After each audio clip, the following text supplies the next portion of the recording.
અરવલ્લી પર્વતમાળા નામ તો સાંભળ્યું જ હશે, બરાબર ને? કદાચ સ્કૂલના નકશા પર જોયું હોય. પણ શું એ ખાલી પહાડોની એક લાઈન છે? ના, બિલકુલ નહીં.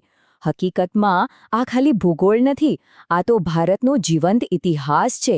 એક એવો ચૂપચાપ ઊભેલો રક્ષક, જેની કહાણી જાણવી આપણા બધા માટે બહુ જ જરૂરી છે. તો ચાલો આ અજાણ્યા હીરોની વાર્તામાં આપણે ઊંડા ઉતરીએ. આ એક જ સવાલ, બસ આ એક સવાલના જવાબમાં જ અરવલ્લીની આખી કહાણી છુપાયેલી છે. એક એવા રક્ષકની વાર્તા જેણે સદીઓથી આપણું રક્ષણ કર્યું છે.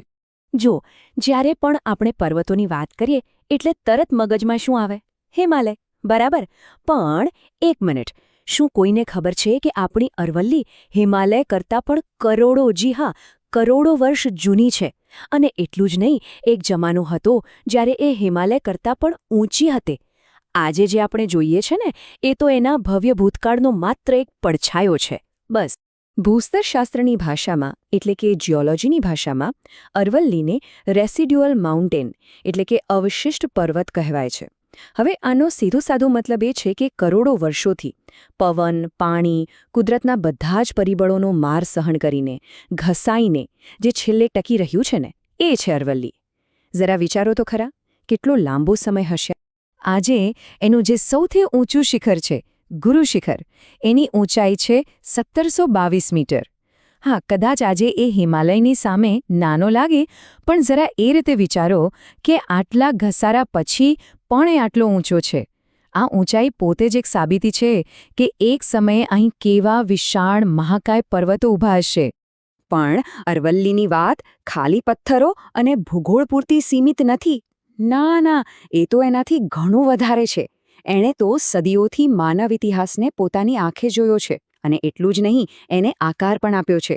તો ચાલો એના આ ઐતિહાસિક સફર પર એક નજર કરીએ. આનો ઇતિહાસ કેટલો જૂનો છે, છેક સિંધુ ખીણની સંસ્કૃતિ સુધી પહોંચે છે. એ સમયે એની ખાણોમાંથી મળેલા તાંબાએ એક આખી સભ્યતાને હથિયાર અને ઓજારો આપ્યા હતા. પછી આવ્યો મહાભારતનો સમય, ત્યારે એ પાંડવો માટે છુપાવાની જગ્યા, એક આશરો બની.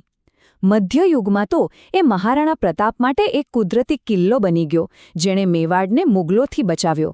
અને આજે પણ જુઓ, દેશની રાજધાની દિલ્હી એ અરવલ્લીની ટેકરીઓ પર જ વસેલી છે. અને હવે વાત કરીએ આપણા ગુજરાતની. ગુજરાત માટે તો અરવલ્લીનું મહત્વ કંઈક અલગ જ છે. એમ સમજો કે એ આપણા માટે જીવનદાતા છે. આપણી સાબરમતી અને બનાસ જેવી નદીઓ ક્યાંથી નીકળે છે? અરવલ્લીમાંથી જ, જે આખા ઉત્તર અને મધ્ય ગુજરાતની તરસ छिपाવે છે. આપણા આસ્થાના મોટા કેન્દ્રો અંબાજી અને શામળાજી એ પણ અરવલ્લીની ગોદમાં જ છે. અને પોલો ફોરેસ્ટ જેવી સુંદર જગ્યાઓ એ તો અરવલ્લીએ આપેલી એક અદ્ભુત ભેટ છે. એટલે જ કહી શકાય કે ગુજરાત માટે અરવલ્લી ખાલી એક સરહદ નથી, એ તો આપણી જીવાદોરી છે. પાણી, શ્રદ્ધા અને આપણી અર્થવ્યવસ્થા બધું જ એનાથી જોડાયેલું છે. આ સંબંધ અતૂટ છે. પણ અરવલ્લીની સૌથી મોટી, સૌથી મહત્વની ભૂમિકા તો હવે આવે છે. અને આ ભૂમિકા કોઈ એક રાજ્ય માટે નહીં, પણ આખા દેશ માટે છે.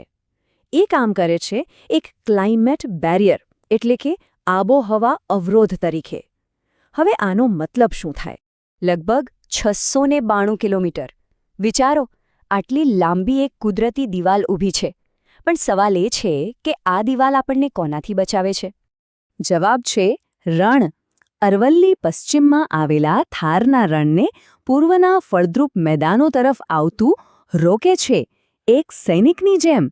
જરા કલ્પના કરો, જો અરવલ્લી નહોત તો થારનું રણ આજે દિલ્હી અને હરિયાણા સુધી પહોંચી ગયું હોત. અને એટલું જ નહીં, એ ચોમાસાના પવનોને પણ રોકે છે, જેથી આપણા વિસ્તારોમાં વરસાદ પડે. અને વાત અહીં પૂરી નથી થતી. અરવલ્લી ગંગા અને સિંધુ નદીના પાણીને પણ કુદરતી રીતે વહેંચે છે. દિલ્હી એનસીઆર જેવા પ્રદૂષિત વિસ્તાર માટે તો એ ફેફસા જેવું કામ કરે છે, હવાને ચોખ્ખી રાખે છે. અને હા, એ અસંખ્ય જંગલી જીવો અને વનસ્પતિઓનો એકમાત્ર ઘર પણ છે. પણ એક દુઃખની વાત છે, જેણે સદીઓથી, હજારો વર્ષોથી આપણું રક્ષણ કર્યું છે, એ આપણો રક્ષક આજે પોતે જ ખતરામાં છે.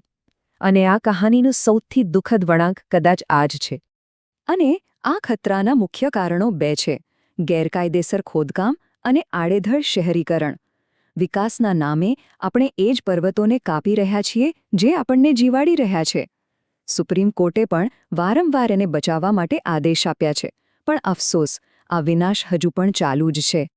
તો સવાલ એ જ છે, હજારો વર્ષોથી અરવલ્લીએ આપણું રક્ષણ કર્યું, પણ હવે અરવલ્લીનું રક્ષણ કોણ કરશે? જેણે હંમેશા આપણને બચાવ્યા, એ આપણા પ્રાચીન રક્ષકને હવે કોણ બચાવશે? આનો જવાબ કોઈ એક વ્યક્તિ પાસે નથી. આ જવાબ આપણે સૌએ સાથે મળીને શોધવાનું છે.